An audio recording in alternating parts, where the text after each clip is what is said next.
ছোট্ট দুই ভাই বোন মিলে রাস্তার পাশ দিয়ে যাচ্ছিল, ঠিক তখনই ভাই বোনকে বলতেছে, আপু আমার না পানি পিপাসা লাগছে, কিছু টাকা দাও পানি খাবো। এবং তারপর দেখেন তার আপু হাত দিয়ে দেখে যে পকেটে একটা শুধু কয়েন আছে, এটা দিয়ে পানিও হবে না। তারপর দেখেন তারা দুইজনে কষ্ট পেয়ে এখান থেকে চলে যায়, কিন্তু দোকানদারটা সে বুঝতে পারে এবং তার খুব খারাপ লাগবে এবং সে একটা পানির বোতল নিয়ে যাইতে ধরে।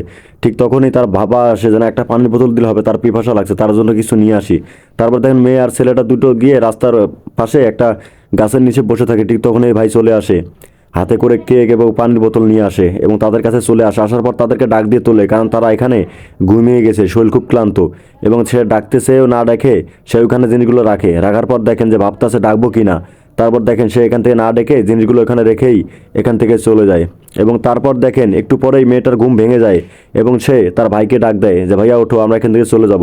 তারপর দেখো যে কিছু খাওয়ার ব্যবস্থা করতে হবে।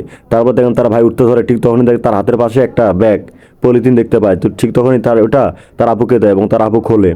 এবং খোলার পর দেখে যে আশেপাশে কেউই নাই, খোঁজে। তখন দেখেন যে পানির বোতল তাকে একটা দেয়, একটা কেক দেয় এবং সে একটা পানির বোতল নেয়, একটা কেক বাইর করতে যায়। ঠিক তখনই দেখে যে ওইখানে অনেকগুলো টাকা। এবং সেই টাকাগুলো দেখে এরা দুই ভাই বোন মিলেই অবাক হয়ে যায় এবং দেখেন আল্লাহর কাছে হাত তুলে দোয়া করে। এর সাহায্য করলে এভাবেই করবেন। ভিডিওটা ভালো লাগলে শেয়ার করে দিবেন।